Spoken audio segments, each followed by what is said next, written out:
They believed they were adopting a sweet, helpless child, a 6-year-old orphan from Ukraine with a rare form of dwarfism. Her name was Natalia. She was small, fragile-looking, and spoke softly. Michael and Christine Barnett, a kind-hearted couple from Indiana, had raised children before. They weren't new to parenting, but this time they wanted to do something special, to give a child a second chance at life. When they saw Natalia's photo and heard her story, they felt like it was meant to be. They brought her home, hugged her, bought her toys, clothes, and even threw her a welcome party. Everything seemed perfect. Until the first night. Christine says that within 24 hours, she noticed something off. Natalia didn't act like a 6-year-old. She was eerily mature, spoke in complete sentences, and didn't seem to like playing with toys. She preferred sitting alone and staring, not at the TV, not out the window, but at people. Sometimes without blinking. She didn't giggle or smile like a child. She didn't ask questions. And then, something even more unsettling happened. Christine found bloody clothes in the trash. When she asked Natalia about it, the little girl shrugged and said, "Oh, I have my period. I've had it for a while." Wait, what? How could a 6-year-old child be menstruating? The confusion quickly turned to fear. Christine and Michael rushed Natalia to a doctor, and what they were told didn't make sense. The X-rays showed adult bone density.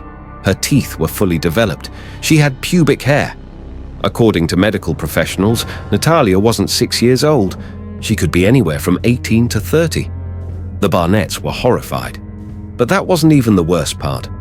At night, Christine said Natalia would stand in their bedroom doorway, just watching them sleep.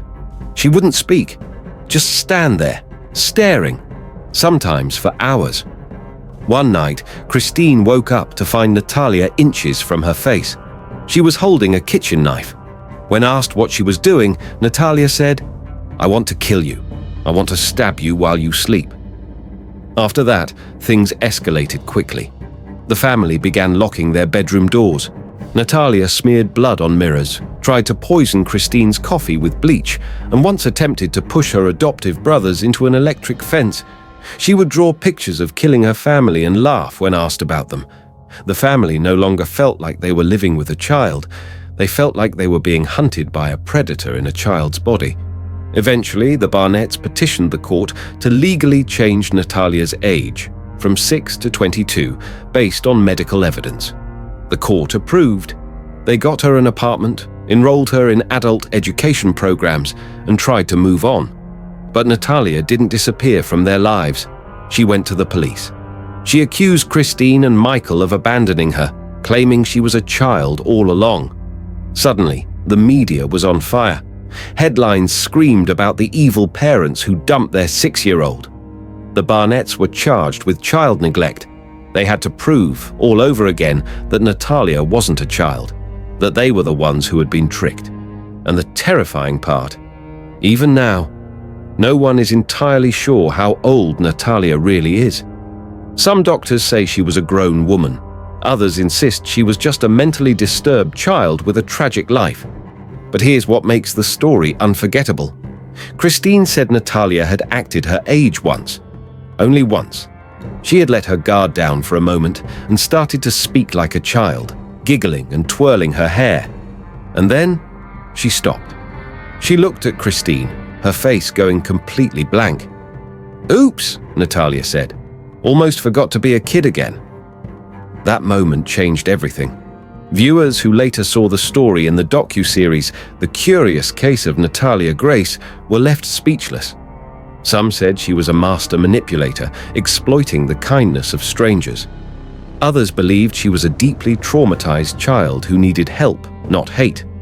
But whether she was a victim or a villain, one fact remains. The Barnetts lived in constant fear. Michael later said in an interview, "We didn't adopt a child.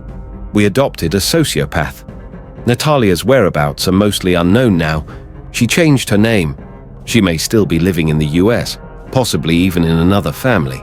Starting fresh, starting over, pretending to be someone new, watching, waiting. And that's what makes this story truly horrifying. It's not a ghost story. It's not fiction. It's real. A real family adopted a child who wasn't a child, and it almost destroyed their lives. So the next time you see a lost little girl standing alone, looking up at you with those big, quiet eyes, ask yourself one question. What if she isn't a child at all?